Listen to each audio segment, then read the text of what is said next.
चलिए सीधे आज के इस विश्लेषण की शुरुआत करते हैं। आज हम एक बेहद मशहूर और भावपूर्ण भजन के मूल शब्दों की गहराई में उतरने वाले हैं। अक्सर ऐसा होता है कि हम संगीत की धुनों में खो जाते हैं और शब्दों पर उतना ध्यान नहीं दे पाते, लेकिन जब इन काव्यात्मक पंक्तियों को करीब से पढ़ा जाता है तो ईश्वरीय प्रेम, वियोग और परम बलिदान की एक ऐसी तस्वीर सामने आती है जो सच में हैरान कर देने वाली है। इस एक्सप्लेनर में हमारा मकसद उसी पूर्ण समर्पण और श्रद्धा के भाव को डिकोड करना है जो इस पूरे टेक्स्ट की नींव है। राधा की तमन्ना है कि कान्हा मुझे मिल जाए। अगर ध्यान दें तो ये पूरी रचना का इमोशनल बेसलाइन है। कहानी, जज्बात, सब कुछ इसी एक मूल इच्छा से शुरू होता है और यहीं आकर खत्म भी होता है। ये कोई आम सा वाक्य नहीं है, बल्कि एक ऐसी चाहत का ऐलान है जो आगे की पूरी कहानी तय करता है। कह सकते हैं कि ये वो मुख्य धुरी है जिसके इर्द गिर्द समर्पण और वैराग्य का पूरा चक्र घूमता है। अब तमन्ना शब्द सुनते ही हमारे दिमाग में किसी आम ख्वाहिश या इच्छा की बात आती है, लेकिन यहाँ जो बात वाकई दिलचस्प है वो ये कि इस टेक्स्ट ने तमन्ना का मतलब ही बदल कर रख दिया है। यहाँ ये कोई छोटी मोटी चाहत नहीं रह जाती। चाहे मेरी जान जाए, चाहे मेरा प्राण जाए, ये गहरा दोहराव इस तमन्ना को सीधे तौर पर एक जीवन मरण के संकल्प में बदल देता है। मतलब अपना वजूद पूरी तरह मिटा देने की कीमत पर भी अपने आराध्य को पाने की एक अटूट जिद। आगे बढ़ते हैं भाग 1 की तरफ, वियोग की वास्तविकता। इस टेक्स्ट में कान्हा के बाकी रिश्तों को बहुत ही साफ तरीके से बांटा गया है। एक तरफ रुक्मिणी है जो अधिकार का प्रतीक हैं, वो रिश्ता जो पक्का हो चुका है। दूसरी तरफ गोपियां हैं जिनकी आंसुओं से भरी आंखों में कान्हा कहीं खो चुके हैं। लेकिन इन सब के बीच राधा की जो जगह बताई गई है वो एकदम अलग और बेजोड़ है। इस तरह से तुलना करने पर राधा का अकेलापन और उनके प्रेम का वो अनोखापन बिल्कुल स्पष्ट होकर सामने आ जाता है। यहाँ सबसे बड़ा कैच यही है कि व्यावहारिक रूप से देखा जाए तो ये स्थिति बिल्कुल नामुमकिन है। कान्हा तो पहले ही रुक्मिणी का हो चुका। सच कहें तो यही वो लाइन है जो इस पूरे नैरेटिव का सबसे बड़ा संघर्ष यानी कॉन्फ्लिक्ट खड़ा करती है। ये इस बात की बहुत गहरी एक्सेप्टेंस है कि सामाजिक और सांसारिक नियमों के हिसाब से वो जगह पहले ही किसी और की हो चुकी है। और मजेदार बात यह है कि ठीक इसी बिंदु से ये प्रेम सांसारिक हदों को पार करके एक ईश्वरीय स्तर पर पहुंच जाता है।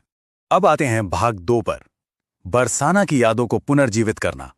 यहाँ रूपक यानी मेटाफर का जो इस्तेमाल हुआ है वो सच में बहुत ही खूबसूरत है। बरसाना को यादों का फूल बताया गया है, एक ऐसा फूल जो वियोग की वजह से मुरझा गया है और अब सिर्फ यादों में ही जिंदा है। लेकिन कहानी यहाँ खत्म नहीं होती। ये फूल पूरी तरह से मरा नहीं है, इसे बस कान्हा के ईश्वरीय स्पर्श का इंतजार है। वो स्पर्श किसी संजीवनी की तरह है जो सूखे हुए फूल को, उस पूरे बरसाना को एक बार फिर से खिला सकता है। चलिए अब देखते हैं भाग 3, एक अतुलनीय प्रेम। यहाँ 2 बिल्कुल अलग तरह के प्रेम को आमने सामने रखकर बहुत ही दिलचस्प तुलना की गई है। बाईं तरफ देखिए, गोपियों का प्रेम है जो थोड़ा लेन देन जैसा है, दिल तो देती है, लेती है कई बार। ये एक तरह का चक्रीय गिव एंड टेक वाला भाव है। लेकिन दाईं तरफ राधा का प्रेम है जो पूरी तरह से अद्वितीय और एक तरफा बहने वाली धारा है। हुआ न किसी को राधा जितना प्यार। ये किसी सौदे या लेन देन पर नहीं टिका है, बल्कि अपने आप में ही संपूर्ण है। इस बेजोड़ प्रेम की गहराई को साबित करने के लिए एक बहुत ही पावरफुल प्राकृतिक मेटाफर का सहारा लिया गया है। अपनी जगह से कैसे पर्वत हिल जाए, ये लाइन साफ तौर पर बताती है कि ये रिश्ता किसी पल भर के इमोशन या हालात बदलने से डगमगाने वाला बिल्कुल नहीं है।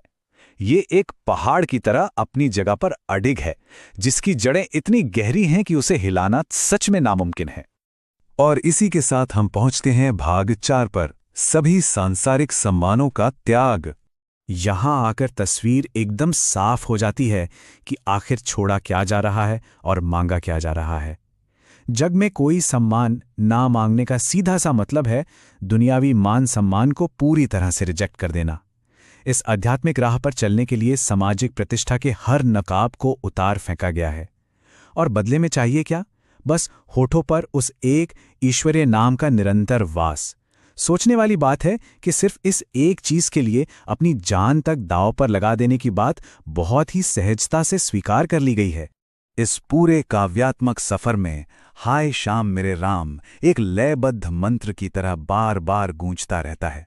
इतने भारी इमोशंस, इतनी गहरी जुदाई और त्याग के बीच शब्दों का ये दोहराव एक एंकर की तरह काम करता है। ये इस पूरी उथल-पुथल के बीच एक ठहराव लाता है और टेक्स्ट को एक गजब की आध्यात्मिक गहराई देता है। तो इस पूरे विश्लेषण के बाद अंत में एक बहुत ही गहरा सवाल खड़ा होता है। अगर ईश्वरीय प्रेम के चरम तक पहुंचने के लिए दुनिया के सारे सम्मान और यहां तक कि अपनी जान भी दांव पे लगानी पड़े, तो असल में इस प्रेम की कीमत क्या है? क्या ये प्रेम सिर्फ कुछ पाने का नाम है या अपना सब कुछ पूरी तरह से विसर्जित कर देने का? ये सवाल सच में सोचने पर मजबूर कर देता है कि इन पंक्तियों में जिस असाधारण और जीवन बदल देने वाले बलिदान की बात की गई है, उसका असली अर्थ क्या है।